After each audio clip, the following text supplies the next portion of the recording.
ان کا کیا بنے گا، ان کا کیا بنے گا. سبحان اللہ.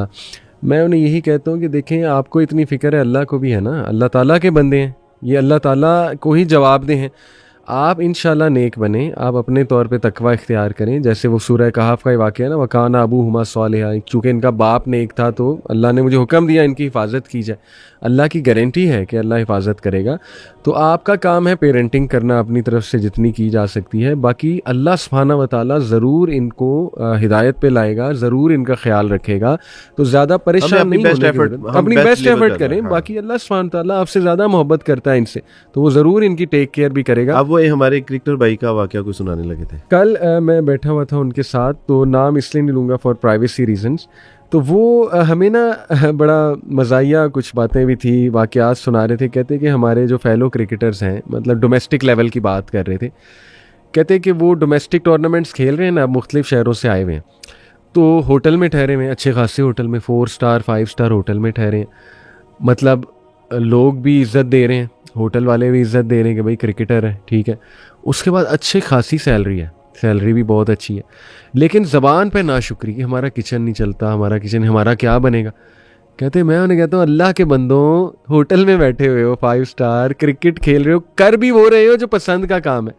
کئی لوگ ہیں وہ کام کرتے ہیں جو پسند نہیں ہے اور وہ بس مجبوراً کر رہے ہوتے ہیں. کرکٹ کھیلتے ہو، کرکٹ کے ہی پیسے ملتے ہیں، پیشن ہے، وہی پیشن ہی پروفیشن ہے، پیسے اچھے خاصے مل رہے ہیں.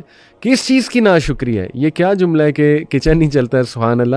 تو یہ دیکھیں اللہ کی محبت کیا ہمیں نظر نہیں آنی چاہیے کہ اللہ نے ہمیں، دیکھیں ہمارا ایک پیشن تھا، وہی ہمارا اگر پروفیشن بن گیا تو کیا ہمیں شکر نہیں ادا کرنا چاہیے؟ اس کو تو غالب نہیں عیاشی کہا ہے، پیشن ہی آپ کا پروفیشن بن جائے، دیٹ از عیاشی. صحیح بات ہے. تو یہ ناشکری کا ایلیمنٹ بھی وارث بھائی بڑا غالب آ جاتا ہے کبھی کبھی. جیسے سعید انور بھائی نے بھی ایک واقعہ سنایا ہوا ہے اپنی ویڈیو میں.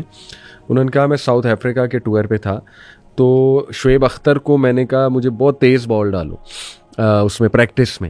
کہتے ہیں اس نے اتنی تیز ڈالی کہ میری ایلبو جو ہے نا بریک ہو گئی، کوئی انجری ہو گئی، انہیں ایلبو کی انجری ہو گئی بڑی زبردست قسم کی.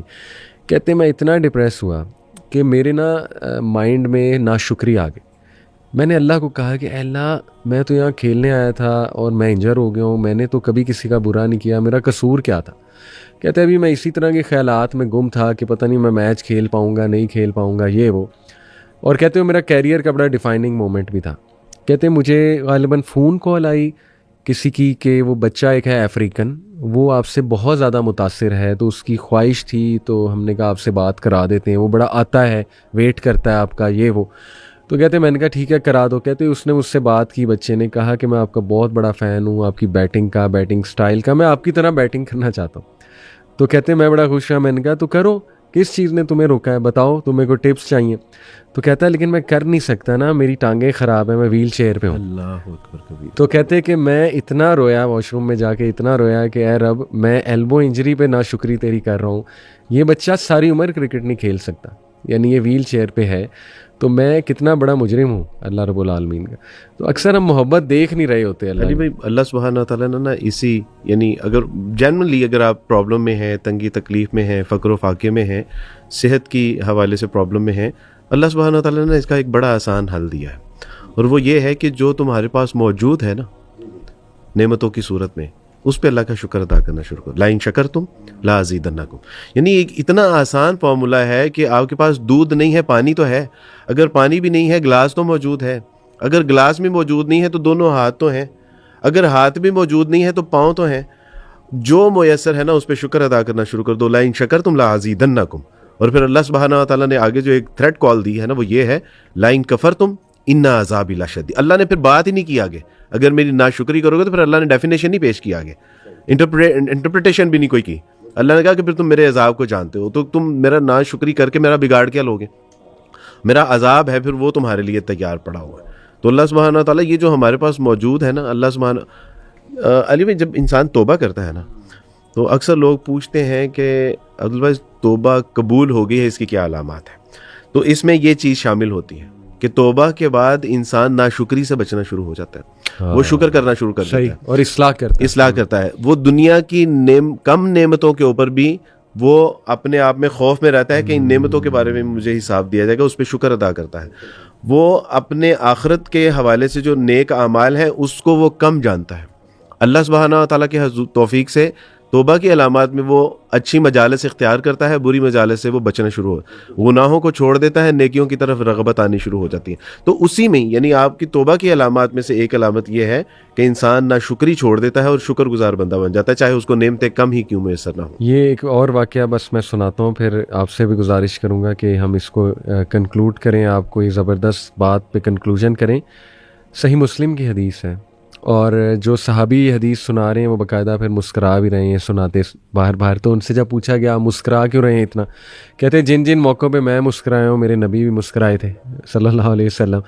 تو واقعہ ہے پورا, جو شخص بالکل اینڈ میں جنت میں جائے گا اس کے بارے میں یہ واقعہ ہے, آپ نے سنا ہوگا لیکن آڈینس. اچھا, جب آپ نے کہا نا کہ اس کو ہم کنکلوڈ کریں گے تو میرے ذہن میں یہی حدیث زبردست. سبحان اللہ. چلے میں اس پہ سبقت لے گیا کہ مجھے پہلے یاد آ گیا. تو واقعہ یہ ہے وارث بھائی کہ اللہ سبحانہ تعالیٰ اس کو جب جہنم سے نکالے گا تو اس کو سٹیپ بائی سٹیپ اب راحت کیسے دے گا اللہ سبحانہ تعالیٰ. اللہ تعالیٰ اس کو ایک درخت دکھائے گا, اور درخت چھاؤں والا ہوگا, بڑا زبردست درخت ہوگا. تو وہ ابھی اسے سمجھ نہیں آ رہی ہوگی ہو کیا رہا ہے, سرپرائز ہے اس کے لیے. تو وہ کہے گا کہ اے میرے رب یہ جو درخت ہے نا مجھے ادھر تک لے جا, وہ فرمائش کرے گا. تو وہ کہے گا, اللہ تعالیٰ کہیں گے کہ اچھا اگر میں تمہیں یہاں تک لے جاتا ہوں نیکسٹ پھر دوبارہ نہیں کہنا, کوئی فرمائش تو نہیں. تو کہے گا نہیں اے رب بس یہاں تک مجھے لے جا. اچھا اس کے بعد ایک اور درخت اللہ تھوڑے سے فاصلے پہ دکھائے گا, اس کا اور دل للچائے گا, کہے گا اے رب ذرا وہاں تک تو لے جا. اللہ مسکرائیں گے, اللہ کہیں گے ابھی تو نے کہا تھا کہ تو اور خواہش نہیں کرے گا. اس نے کہا نہیں اللہ بس یہ میری آخری خواہش ہے. وہاں جب لایا جائے گا ایک اور درخت اللہ دور سے دکھائے گا, وہ اس سے بھی خوبصورت ہوگا, اس سے بھی وسیع سایہ ہوگا. وہ پھر ظاہر لالچ لائے گا, کہے گا اے اللہ بس یہاں تک لے جا, اس کے بعد کوئی خواہش نہیں, پکی بات ہے. اللہ مسکرائیں گے, اللہ اسے وہاں تک لے آئیں گے. اس کے بعد اس سے جنت کا گیٹ دکھایا جائے گا, اللہ اکبر. اور وہ حیران ہوگا وہ نظارہ جنتیوں کو دیکھ کے, کیا نظارہ ہوگا وہ اس کے لیے, کیا سرپرائز ہوگا. تو وہ کہے گا کہ اللہ یہ کیا ہے. تو اللہ سبحانہ تعالیٰ کہیں گے کہ تجھے اب جنت ملنے والی ہے. تو وہ کہے گا اے اللہ تو رب العالمین ہے, تو میرے ساتھ مذاق کرتا ہے.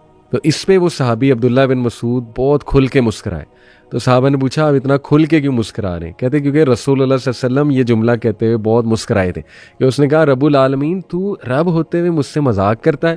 تو اللہ سبحانہ تعالیٰ کہیں گے نہیں یہ مذاق نہیں ہے. تو اللہ تعالیٰ جب اسے جنت میں ڈالیں گے تو اللہ اسے کہیں گے اب یہ بتا کہ اگر تجھے دنیا جتنی جگہ دے دی جائے اس جنت میں تو خوش ہے. تو اسے یقین ہی نہیں آئے گا, وہ کہے گا کہ نہیں یہ نہیں ہو سکتا. تو پھر اللہ کہے گا اچھا یہ بتا اگر 7 گنا اور دے دی جائے تو پھر تیرا کیا کہنا ہے. تو یہ دیکھیں کہ اللہ جب ریلیف دیتا ہے وارث بھائی تو پھر اس طرح سے دیتا ہے, اور اسے 10 دنیا جتنی جو ہے وہ نعمت. سبحان اللہ. داؤد علیہ السلام ایک اسرائیلی روایات میں آتا ہے کہ فرمایا کہ یا داؤد اگر میرے بندوں کو پتہ چل جائے نا کہ میں ان سے کتنی محبت کرتا ہوں تو میرے بندوں کے کلیجے پھٹ جائیں. اللہ جانتے ہیں نا کہ وہ ہمیں جتنا بتا رہے ہیں ہم اس کو بھی نہیں ڈائجسٹ کر پا رہے. تو وہ کہتے ہیں کہ داؤد اگر میرے بندوں کو یہ پتہ چل جائے کہ میں ان سے کس قدر محبت کرتا ہوں تو ان کے کلیجے پھٹ جائیں. اس وقت علی بھائی جو پوری امت مسلمہ کے اوپر جو حالات و واقعات ہیں, جو غزہ کے معاملات ہیں, کشمیر کے معاملات ہیں, شام لیبنان کے معاملات ہیں, برما کے معاملات, اور بحثیت مجموعی جو ہماری صورتحال ہے, بہرحال ہم نے اللہ سبحانہ تعالیٰ کے حضور نافرمانی کی ہے, ہم گنہگار ہیں, ہم ایکسیپٹ کرتے ہیں اس کو. یہ جب تک پوری عالمی سطح پہ امت مسلمہ کی حیثیت یعنی بحیثیت پوری امت مسلمہ توبہ کی طرف